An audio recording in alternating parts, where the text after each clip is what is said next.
کسی که عاشقشی تو رو میخواد یا نه؟ جواب این فال تو رو غافلگیرت میکنه. امیدوارم که حال دلتون عالی عالی باشه. خیلی خوش اومدید به یک انرژی خوانی دیگه با الناز. خیلی خوش آمد میگم به کسایی که تازه به چنل یوتیوب ما پیوستن. امیدوارم که در این چنل به تمام اتفاقات آینده از ریز تا درشترین مسائل رو بهشون برسید و امیدوارم که این چنل براتون بهترین ها رو بسازه. در کنار این انرژی خوانی های زیبا 100% بهترین ها رو واسهتون میسازه. فقط کافیه شما صبور باشید. بذارید من دوربین رو تنظیم کنم. خب اوکی. بهترین ها رو براتون بسازه.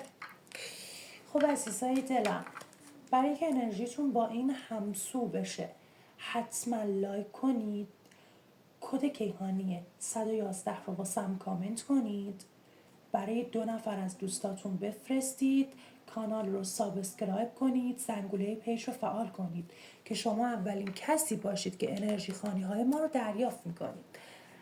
چون انرژی خوانی های متنوعی رو من برای شما آپلود میکنم. راستی اگر هر فالی نیاز داری و حالا واقعا دلت میخواد من واسط بذارم و نیاز داری و هزینه فال شخصی نداری، تو کامنت واسم بنویس چه فالی نیازته که همونو واسط بذارم. و اگرم هزینه داری و میخوای فال شخصی بگیری، تو همین کپشن همین ویدیو آدرس پیج اینستاگرام ما هست. وارد پیج اینستاگرام شو و تشریف بیار دایره که برات فال شخصی انجام بدم. انشالله که براتون خیر باشه. نیت کنید بسم الله الرحمن الرحیم، لا حول ولا قوة الا بالله العلی العظیم. خدایا بهترین ها رو رقم بزن برای عزیزانم. بچه ها من دوربین رو هر چقدر درست میکنم نمیدونم چرا درست نمیشه، چه بادی هم میاد و من در پنجره رو باز کردم که یه مقدار حال و هوای فضا عوض بشه و الان صدای باد رو من دارم گوش میدم، خیلی صدای باد زیاده.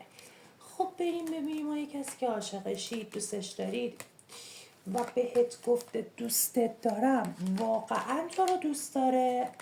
واقعا تو فکرته یا نه؟ بسم الله الرحمن الرحیم. بریم ببینیم که چی در انتظار شماست. انشالله که برای یکایکتون خیر باشه عزیزای دلم و هر آنچه که هست به خیر و خوشی برای یکایکتون باشه. خب بسم الله الرحمن الرحیم. خب عزیزم، من چیزی که دارم برای تو اینجا میبینم چیزی که تو رابطه ای تو به من داره نشون میده.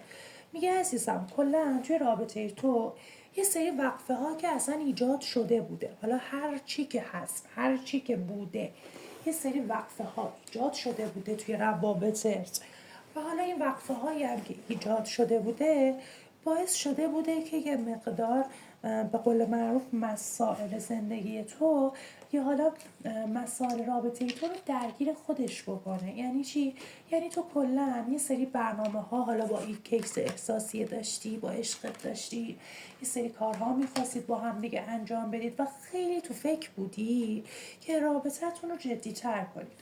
اول از همه اینو بهتون بگم، رابطه شما سر یک سری مسائل اقتصادی، مالی، پولی یا مسائل خانوادگی و دوستان و اطرافیانش که تا الان اگر اتفاق نیفتاده که من بعید میتونم سر این مسائل شما مشکل نداشته باشید که مشکل داشتید، دوباره هم مجدد سر این مسائل شما مشکل رو دارید و من همچین مشکلاتی رو توی روابط احساسی شما من میبینم. به خصوص ذهن کیس احساسی شما که واقعا به هم ریخته است، اعصاب و روانش به هم ریخته است، آروم و قرار نداره، فکرش درگیر فکری داره بابت مسائلش، بابت کارهاش، نمیدونه چیکار کنه، نمیدونه باید چه تصمیم بگیره، کلا سر چرراهیه و سر دوراهی هم نیست، سر چند راهی و نمیدونه که باید چه تصمیمی رو بگیره، چه برنامه‌ریزی هایی رو داشته باشه. و مسئله بعدی و مسئله مهم اینه که رابطه شما سنگینی داره، دعا داره، طلسم داره، انرژی منفی داره، باید حتما رفعش بکنید. اگر خواستی رفعش بکنید حتما به پیج این اینستاگرام الناز فالو انرژی خانی مراجعه کنید و برای رفعش به دایرکت ما مراجعه بکنید. و مسئله بعدی داره به من نشون میده ببین شخصی که عاشقشی دوستت داره، خب بهت فکر میکنه، تو فکرته، ولی یه سری خوشگذرونی ها داره، یه سری کارها داره، یه سری برنامه‌ریزی ها داره که شاید گاهی وقتا نتونه برای تو اون وقت و اون انرژی که میخوای رو واسط بذاره. و خب شما هم دوست داری، ببین هر کسی باشه دوست داره توی رابطه‌ای که خودش داره صدش رو میذاره طرفش هم صدش رو بذاره. طرف شما، کیس احساسی شما بارها تلاش کرده صدش رو بذاره، خب موفق که نشده هیچی و صدش رو نذاشته، تلاشش رو کرده ولی صدش رو نذاشته.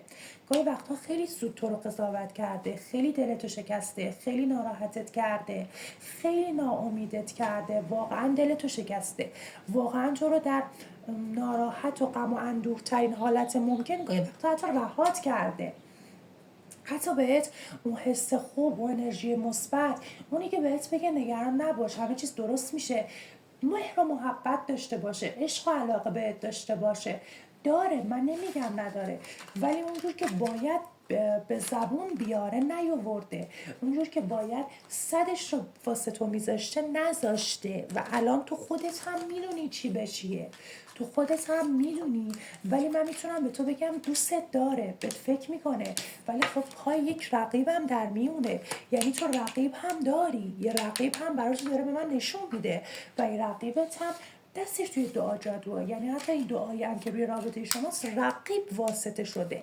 رقیب این دعا رو زده و باعث شده که رابطه شما کلا راه و مسیرش مسدود بشه و به درهای بنبست بخورید و حالا هر آنچه که هست. من دارم میبینم کیس احساسیت به فکر میکنه، تو فکرته، خب و تو رو میخواد از ته دل، ولی هیچ جوره نمیتونه که پیش قدم بشه. چرا نمیتونه؟ به خاطر دعاه، به خاطر طلسمه، به خاطر انرژی منفیه. ببین درصد کمیش به خاطر شرایطه، حالا چه شرایط کاری، چه شرایط مالی، چه شرایط احساسی، چه شرایط خانوادگی، هر آنچه که هست درصد کمیش به خاطر شرایطه و درصد خیلی زیادش به خاطر سنگینی انرژی منفی، دعا، طلسم، هر آنچه که هست به خاطر این مسائله. خیلی باید حواست به این مسائل جمع باشه. ببین من نمیگم اینا رو که از رابطت ناامید بشی، من میگم باید حواست رو توی رابطت جمع کنی، حواست باید توی رابطه باشه که چی به چیه و چه اتفاقاتی قراره برای تو رخ بده. این مسائل رو دونه به دونه بهش میرسی. خب فقط اگر انرژیت رو قبلش با این فال یکی کرده باشی، اگر انرژیت با این فال، اول ویدیو گفتم چه کارهایی انجام بده، اگر اول ویدیو کارهایی که بهت گفتم و انجام بدی 100% میبینی، بهشون هم میرسی. و ببین حتی که احساسیت خیلی تو رو دوست داره، جوری تو رو دوست داره، جوری به تو فکر میکنه که به قول خودمون انگار از خداوند بابت تو خدا رو شکر میکنه، با خدا صحبت میکنه، میگه خدای شکرت که اینو دادی، خدای شکرت که اینو توی مسیر زندگی من قرار دادی. ولی خودش هم بنده خدا نمیدونه که باید چی کار کنه، خودش هم نمیدونه چی کار کنه، چون مغزش، ذهنش، همه چیزش بسته است. به خاطر چی؟ به خاطر طلسم، به خاطر دعا، به خاطر انرژی منفی.